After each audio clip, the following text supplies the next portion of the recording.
As we close out 2025, something we have not seen in years is starting to show up across the GTA. More than 1% of all active listings on the Toronto MLS in the GTA, specifically 1.1%, now contain the words power of sale or mortgage in the seller's name. Now, 1.1% might not seem like a huge number, but in real estate, forced selling is one of the first and clearest indicators that financial strain is starting to build. Now, I'm not talking about a crash yet. I am talking about pressure, and that pressure is finally visible in the MLS numbers. In this video today, we're going to take a look at what a power of sale is, why they're starting to become so much more prevalent at this point in time, what parts of the GTA are experiencing the most power of sale listings, and why a power of sale purchase doesn't necessarily mean a smoking hot deal for buyers in Ontario. I'm also going to share a really cool tool with you that my brokerage offers later in the video, so make sure you stick with me until then. Let's get right into this. If you're new here, my name's Rob. I'm with Valerie Real Estate, and I break down GTA real estate data on a weekly basis on this channel so that you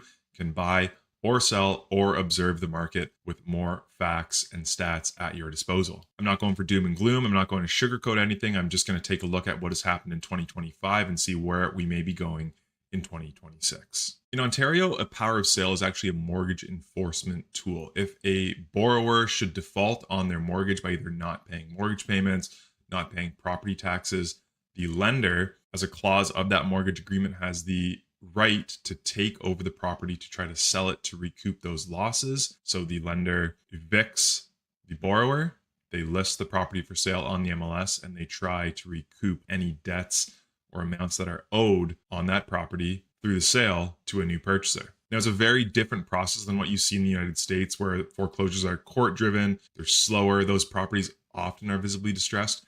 In Ontario, you could be looking at a power of sale listing without even knowing it, because it goes back to the MLS. The lender has the duty to get as much money as possible, selling it for as close to market value as possible. And sometimes that involves, maybe even staging the property or making it look good, cleaning it up a little bit to sell the property for maximum market value. Over on WOWA.ca, they have a great breakdown. So again, here, foreclosures. In a foreclosure, the mortgage lender will need to go to civil court to get an order of foreclosure, and the mortgage lender now actually holds title to the property.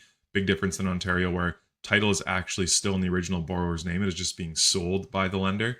And now, since the lender owns the rights and title of the home straight up in a foreclosure, the lender will keep all the money from the sale. And if they do not cover the mortgage amount or the amounts that need to be paid off, the lender cannot go after the borrower. In Ontario, where we use the power of sale, the lender has the power to sell a property. But if there is money left over, excess funds do go to the homeowner.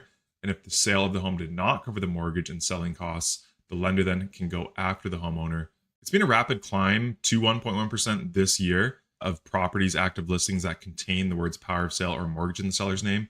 When you look back a year ago, it was 0.74% of all properties. And when you look back 2 years ago, it was 0.54% of all properties. So that is how we got here. But it's also, to be honest with you, an undercounting of power of sale properties, because like I said just previously, in Ontario, power of sale listings will show up on the MLS, but they may not always contain the words power of sale or mortgage in the seller's name.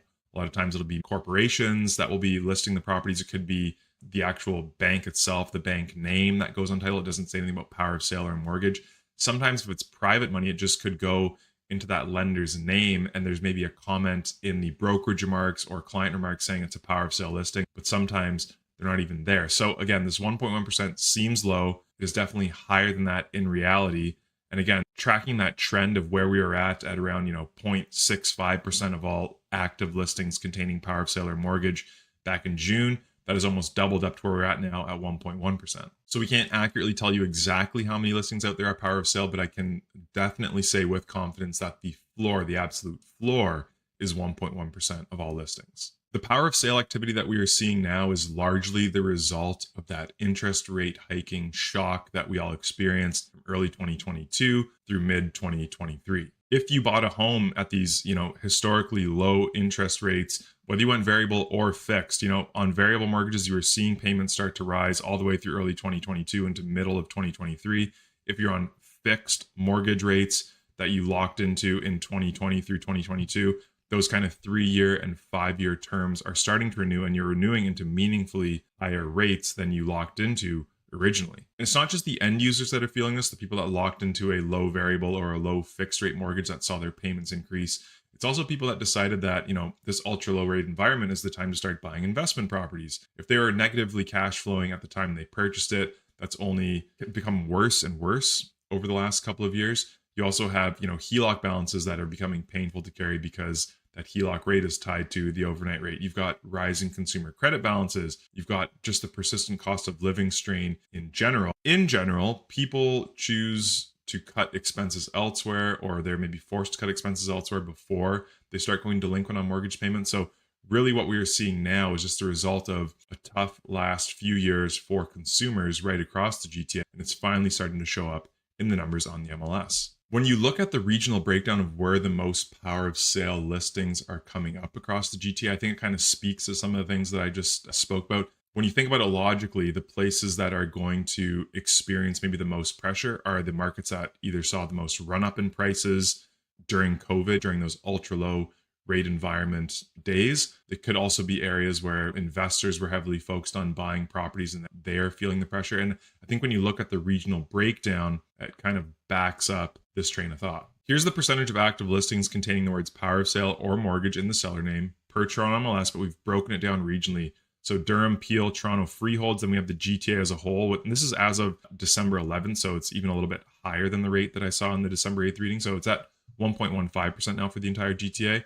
You have Toronto as a whole, so that breaks down the Toronto freehold and the Toronto condo segments. You also have York and Halton region. So if our kind of GTA total is that 1.15%, it's the Toronto freehold market at 1.54%, the Peel region market at 1.59%, and Durham region at 1.69% that are really pulling this percentage up. Surprisingly, it's not Toronto condos. That's really only 0.8% of active listings that contain power of sale or mortgage in the seller's name.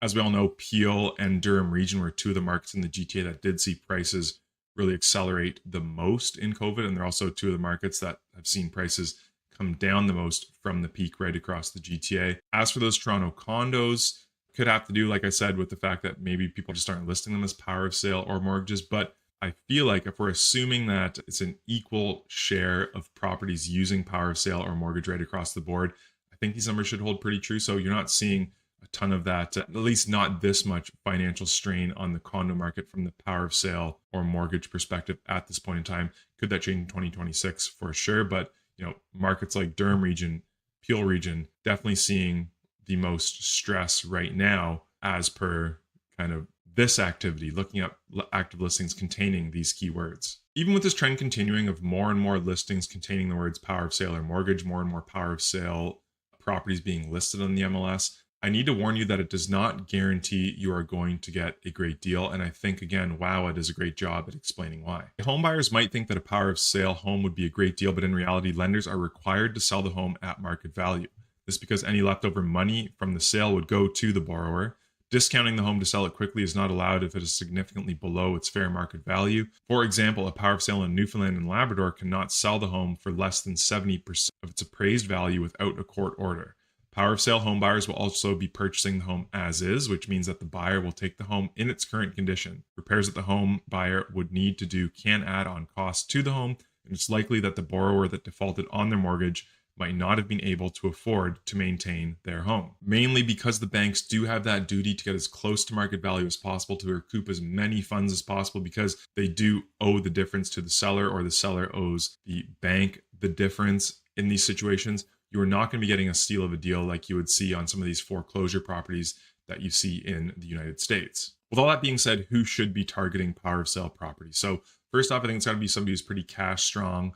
You don't want to be kind of stretching yourself on a mortgage, just understanding there could be a lot of other things wrong with this property. For instance, with power of sale properties in Ontario, a lot of the times the appliances in the home are not included with the sale of the home. There's a case where old seller could come back and have every right to take the appliances out of the home while you're living there. So, understanding you have to budget for maybe new appliances, also renovations or upkeep that the previous owner wouldn't do. So maybe somebody who is a handy person, who's maybe a renovator, might not be a bad idea. If you're looking for certainty and comfort, maybe a power of sale purchase is not for you. Who's it not suited for? It's those highly leveraged first-time home buyers. It's buyers who need turnkey condition. It's not always guaranteed to be turnkey. And anyone expecting kind of instant equity in the home Instant equity in a real estate purchase in Ontario is a bit of a myth. So, anyway, especially in these situations, though, I use the power of sale and mortgage keyword in a seller's name search to give us an idea of how things are trending in the GTA when it comes to power of sale activity. I'm not claiming to have every single power of sale listing accounted for in these numbers, but it just gives us that absolute baseline, that floor, that there's definitely 1.1% plus of listings that are available via power of sale. One really cool thing we're doing at my brokerage, though, is trying to build a more complete list for you. And if you want access to that list, scan the QR code on your screen right now. There's also going to be a link down in the description of the video. So check that out. Let me know what you think and reach out if you have any questions about any of the properties on that list. So to recap, we are definitely starting to see signs of financial pressure on the MLS itself in terms of the number of power of sale listings climbing. I guess the question now becomes, will financial strain be eased enough in the new year for this number to start coming down, or will renewals and this renewal wall be a big factor and big player in 2026 and cause power of sale listings to keep increasing on the MLS? I want to know what you think in the comments below. Let me know, are we about at the peak? Will we see things come down, or will we see things continue to climb in 2026? I hope you found this video informative and helpful to you. I really do appreciate you sticking with me right through to the end of the video. Until we speak again next time, please stay safe and cheers.